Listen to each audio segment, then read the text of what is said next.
ಆಮೇಲೆ ಗದಗ ಬಟ್ಗೇರಿಲಿ ಸುಮಾರು 50-50 ರೇಷಿಯೋನಲ್ಲಿ ಶೇರಿಂಗ್ ಬೇಸಿಸಲ್ಲಿ ಕೆಲವು ರೈತರುಗಳು ಪರ್ಮಿಷನ್ ಕಳಸಾಪುರ ವಿಲೇಜ್ನಲ್ಲಿ ಸುಮಾರು 18 ಎಕರೆಗೆ ಅವರು ಅಪ್ರೂವಲ್ ಕೊಟ್ಟಿದ್ರು. ಸೊ ಅದಕ್ಕೆ 19-20 ಕೋಟಿ ರೂಪಾಯಿ ಖರ್ಚಾಗ್ತದೆ.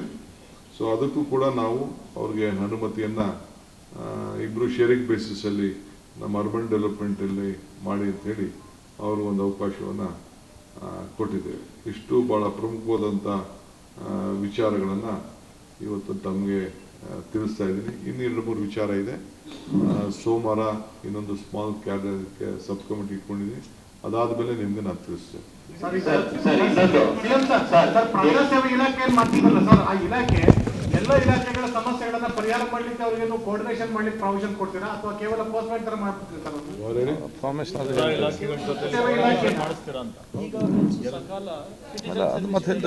ಪಾಲಿಸಿ ಮಾಡಿದಾಗ ಹೇಳ್ತೇವಲ್ಲ ಸರ್.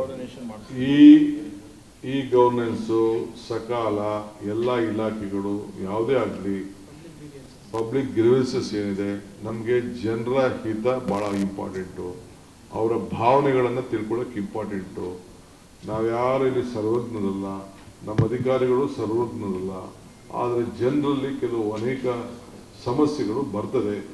ನೀವು ಕೂಡ ಮಾಧ್ಯಮದವರು ಕೂಡ ಕೆಲವು ಒಳ್ಳೊಳ್ಳೆ ವಿಚಾರಗಳನ್ನು ಜನರಿಗೆ ತಿಳಿಸ್ತಾ ಇದ್ದೀರಿ, ನಮಗೂ ತಿಳಿಸ್ತಾ ಇದ್ದೀರಿ. ನಿಮ್ಮಲ್ಲಿ ಬಂದಿರೋಂಥ ಕೆಲವು ಮಾಹಿತಿಗಳನ್ನು ತೆಗೆದುಕೊಂಡು ನಾವು ಇಮಿಡಿಯೇಟ್ ಆ್ಯಕ್ಟ್ ಮಾಡ್ತೀವಿ.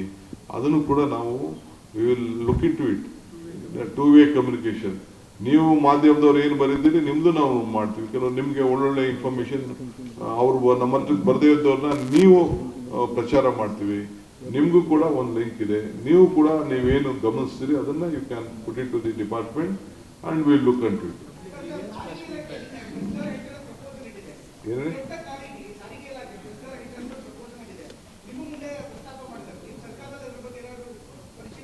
ಯಾವ್ದು ಹೇಳಿ? ಸಾರಿಗೆ ಇಲಾಖೆಯವರು ನೋಡಿ, ಅದು ಸದ್ಯಕ್ಕೆ ಈಗ ಏನಾಗಿದೆ ಅಂತ ಅಂದ್ರೆ ಪ್ರೈವೇಟ್ ಟು ಡೀಸೆಲ್ ಬೆಲೆ, ನಾವು ಡಿಪೋಲ್ ತೆಗೆದುಕೊಂಡು ಡೀಸೆಲ್ ಬೆಲೆಗೂ there is big difference. More than 40 rupees difference ಕಾಣ್ತಾ ಇದೆ. ಇದು ಗಾಬರಿ ಆಗೋಂಥ ನಂಬರ್ಸ್ ಇದೆ. ಅವ್ರದ್ದು ಪ್ರಸ್ತಾವನೆ ನನಗೆ ಕೊಟ್ಟಿದ್ದಾರೆ. ಈಗ ಕೆಲವರೆಲ್ಲ ಏನು ಮಾಡ್ತಾ ಇದ್ದಾರೆ, ಹೋಗಿ ಬೇರೆಯವರೆಲ್ಲ ಖಾಸಗಿಯವ್ರು ಏನು ಮಾಡ್ತಾ ಇದ್ದಾರೆ ಅಂತಂದರೆ ಡಬ್ಬಗಳು ಇಟ್ಕೊಂಡು ಹೋಗ್ಬಿಟ್ಟು ಅಲ್ಲಿ ಡಿಪೋ ಇಟ್ಕೊಂಡಿದ್ರು ಪ್ರೈವೇಟವರು. ಅದು ಬಿಟ್ಬಿಟ್ಟು ಡಬ್ಬಗಳು ಎತ್ಕೊಂಡೋಗಿ ಪಬ್ಲಿಕ್ ಇಲ್ಲಿ ಮಾಮೂಲಿ ರೆಗ್ಯುಲರ್ ಡೀಸೆಲ್ ಹಾಕ್ಸ್ಕೊಳ್ತಾ ಇದ್ದಾರೆ. ಇವೆಲ್ಲ ಇದೆ. ಅದ್ರ ಬಗ್ಗೆ ಒಂದು ರಿಪೋರ್ಟ್ ಕೇಳಿದ್ದೀನಿ ನಾನು, ಎಲ್ಲಿ ಏನು ಎಷ್ಟ ಯಾವ ರೀತಿ ಏನು ಅಂತೇಳಿ. ನಾವು ಮೊದಲೆಲ್ಲ ಆಟೋಮೆಟಿಕ್ ಆಗಿ ಏನು ಡೀಸೆಲ್ ಬೆಲೆ ಜಾಸ್ತಿ ಆಯಿತು ಅಂತಂದರೆ ಹಿಂದೆ ನಾವು ಆಟೋಮೆಟಿಕ್ ಆಗಿ ಇದನ್ನ ಪ್ರೈಸ್ನ ಜಾಸ್ತಿ ಮಾಡಬೇಕು ಅಂತ ಒಂದು ತೀರ್ಮಾನ ಹಿಂದೆ ಆಗಿತ್ತು. ಈಗ ಇದ್ರ ಬಗ್ಗೆ ನಾನು ಮತ್ತೆ ಪರಿಶೀಲನೆಯನ್ನು ನಾವು ಮಾಡಬೇಕು. ಮಾಡಿಬಿಟ್ಟು ನಾವು KSRTCನೂ ಉಳಿಬೇಕು, ಜನರಿಗೂ ಅನುಕೂಲ ಆಗಬೇಕು. ಈ ಬೆಲೆಗೆ ಅಂದರೆ ಯಾಕೆಂದರೆ ಪ್ರೈಮ್ ಮಿನಿಸ್ಟ್ರೇ ನಮಗೆಲ್ಲ ರಿಕ್ವೆಸ್ಟ್ ಮಾಡಿದ್ದಾರೆ, ನೀವು ಬಸ್ಸಲ್ಲಿ ಓಡಾಡಬೇಕು, ಪಬ್ಲಿಕ್ ಪೆಟ್ರೋಲ್ ಉಳಿಸ್ಬೇಕು, ಡೀಸೆಲ್ ಉಳಿಸ್ಬೇಕು, ಒಂದು ಏನೋ ಮಾರ್ಗದರ್ಶನ ಎಲ್ಲ ಇದೆ.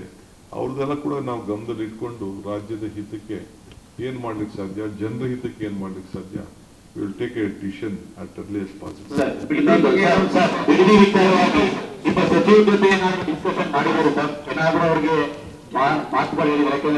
ನೋಡಪ್ಪ, ನಾವು ಇದನ್ನ ಮಾತಾಡಬಾರ್ದು. ನಾನು ಕುಮಾರಸ್ವಾಮಿ ಅವರು ಏನು ನೋಟಿಫಿಕೇಶನ್ ಮಾಡಿದ್ರು, ಯಡಿಯೂರಪ್ಪನವರು ಏನು ಮುಂದುವರಿಸಿದ್ರು ಅದನ್ನ ಮುಂದುವರಿಸ್ತಾ ಇದೀವಿ ಹೊರತು ನಾವೇನು ವಸ್ತು ಮಾಡ್ತಾ ಇಲ್ಲ. ಈಗ ಬಿಡದಿ ಇಂಡಸ್ಟ್ರಿಯಲ್ ಲೇಔಟ್ ಆಗಿದೆ. ಯಾರು ಅದನ್ನ ಅಕ್ವಿಷನ್ ಮಾಡಿದವರು? ಯಾರ್ದದು? ಈಗಿರುವಂಥ 9,000 ಎಕರೆಯಲ್ಲಿ 1,000 ಎಕರೆ ಜಗದೀಶ್ ಶೆಟ್ಟರ್ ಅವರೆಲ್ಲ ಸೇರಿ ಅಕ್ವಿಷನ್ ಮಾಡ್ಕೊಳ್ಳಿಲ್ವೇ? ಆ ರೈತರು ಅವರ ರೈತರಲ್ವೇ? ಇದು ರಾಜಕಾರಣಕ್ಕೋಸ್ಕರ ಅವ್ರು ಮಾಡ್ತಾ ಇದ್ದಾರೆ. ಈಗ ಹೊಸ ಇಂಡಸ್ಟ್ರೀಸ್ ಬರಬೇಕು ಅಂತ ಹೇಳ್ತಾ ಇದ್ದಾರೆ. ಅವ್ರು ಇಂಡಸ್ಟ್ರೀಸ್ ಮಿನಿಸ್ಟರ್ ಇದ್ದಾರೆ, ಎಲ್ಲಿಂದ ಜಮೀನು ತೆಗೆದುಕೊಂಡು ಕೊಡ್ಲಿ ಅಂತ ಅವರೇ ಹೇಳಿದ್ರೆ ನನಗೆ ಆಗ್ತದೆ. ನಾನು ಯಾರಿಗೂ ಏನು ಬಲವಂತ ಏನು ಮಾಡಕ್ ಹೋಗ್ತಾ ಇಲ್ಲ. ನಾನು ಬೀಂಗ್ ಎ ಅರ್ಬನ್ ಡೆವಲಪ್ಮೆಂಟ್ ಇದು ಮಿನಿಸ್ಟರ್ ಆಗಿದ್ದಂತವನು ನಾನು ಐ ಕಾಂಟ್ ಡಿನೋಟಿಫೈ ಮಾಡ್ಬಿಟ್ಟು ನಾನು ಜೈಲಿಗೆ ಹೋಗ್ಲಿಕ್ಕೆ ನಾನು ತಯಾರಿಲ್ಲ. ನಾನು ಡಿನೋಟಿಫೈ ಈಗ ರೆಡ್ ಝೋನ್ ಯಾಕೆ ಕುಮಾರಸ್ವಾಮಿ ಮಾಡಿದ್ರು? ರೆಡ್ ಝೋನ್ ಅಂತ ಯಾಕೆ ಕುಮಾರಸ್ವಾಮಿ ಅವ್ರು ಮಾಡಿದ್ರು? ಅದಕ್ಕೆ ಫಸ್ಟ್ ಉತ್ತರ ಹೇಳಿ. ಯಾಕೆ ನೋಟಿಫಿಕೇಶನ್ ಮಾಡಿದ್ರು? ಅದಕ್ಕೆ ಉತ್ತರ ಹೇಳಿ. ಯಡಿಯೂರಪ್ಪನವರು ಅದನ್ನ ಮುಂದುವರಿಸಿದಾಗ ಯಾಕೆ ಅದನ್ನ ಇವ್ರ ಕಾಲನೇ ಇತ್ತಲ್ಲ, ಇವ್ರಿಗೇನೆ ಡಿನೋಟಿಫೈ ಮಾಡಕ್ಕೆ ಅವಕಾಶ ಇತ್ತಲ್ಲ. ಇವರು ಚೀಫ್ ಮಿನಿಸ್ಟರ್ ಇದ್ರು, ಯಡಿಯೂರವ್ರದ್ದು ಸರ್ಕಾರ ಇತ್ತು, ಬಿಜೆಪಿ ಗೌರ್ಮೆಂಟ್ ಇತ್ತು, ಅವರು ಡಿನೋಟಿಫೈ ಮಾಡ್ಬೋದಾಗಿತ್ತಲ್ಲ. ಪಾಪ ಅವ್ರೇನೋ ರಾಜಕಾರಣಕ್ಕೆ ಅವ್ರು ಮಾತಾಡ್ತಾ ಇದ್ರೆ ನಾನು ಬೇಜಾರು ಮಾಡ್ಕೊಳ್ಳೋದು. ರೈತರೆಲ್ಲ ಒಳ್ಳೆಯವರೇ. ದಿ ಹೈಯೆಸ್ಟ್ ಕಾಂಪನ್ಸೇಷನ್ ಅವ್ರಿಗೆ ಕೊಡ್ತಾ ಇದ್ದೀನಿ ನಾನು. 80% ಜನ ಮುಂದೆ ಬಂದಿದ್ದಾರೆ. ಮುಂದೆ ಬರಲಿಲ್ಲ ಅಂದ್ರೆ ನಾನೇನು ಮಾಡಕ್ ಆಗಲ್ಲ. ಕಾನೂನು ಏನಿದೆ ಕಾನೂನು ಪ್ರಕಾರ ಮಾಡ್ಬೋದು. ಏನ್ ಬೇಕಾದ್ರೂ ಪಾಪ ಟೀಕೆ ಮಾಡಿದ್ರು ನಾನೇನು ಬೇಜಾರು ಮಾಡ್ಕೊಳಕ್ ಆಗಲ್ಲ. ಅವರೆಲ್ಲ ನಮ್ಮವರು, ರೈತರೆಲ್ಲ ಒಳ್ಳೆಯವರು. ಪಾಪ ಬಿಸ್ಕೆಟ್ ಮಾಡ್ತಾ ಇದ್ದಾರೆ. ಅವರೇ ನಾನು ಇದಕ್ಕೆ ಪಿತಾಮಹ ಯಾರು?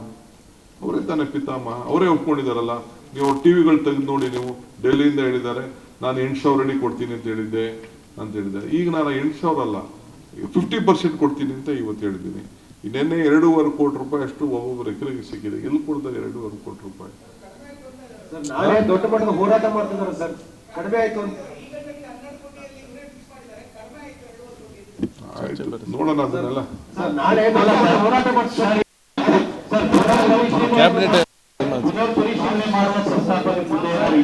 ಕ್ಯಾಬಿನೆಟ್ ಬ್ರೀಫಿಂಗ್ ಸರ್, ದೊಡ್ಡ ಮಟ್ಟದ ಹೋರಾಟ ಮಾಡ್ತಾ ಇದು ಇದ್ದಾರೆ. ಕ್ಯಾಬಿನೆಟ್ ಬ್ರೀಫಿಂಗ್ ಮತ್ತೆ ಚರ್ಚೆ ಮಾಡಿ. ನೋಡಪ್ಪ, ಅವ್ರದೆಲ್ಲ ಇಂಡಸ್ಟ್ರೀಸ್ ಮಿನಿಸ್ಟ್ರು. ಇಂಡಸ್ಟ್ರೀಸ್ ತರಬೇಕು ಅಂತ ಆಸೆ ಇದೆ. ಎಲ್ಲಿ ತರಬೇಕು, ಹೆಂಗ್ ತರಬೇಕು, ಯಾರ ಜಮೀನಲ್ಲಿ ತರಬೇಕು ಅಂತ ಅವರೇ ಉತ್ತರ ಹೇಳಿ. Thank you.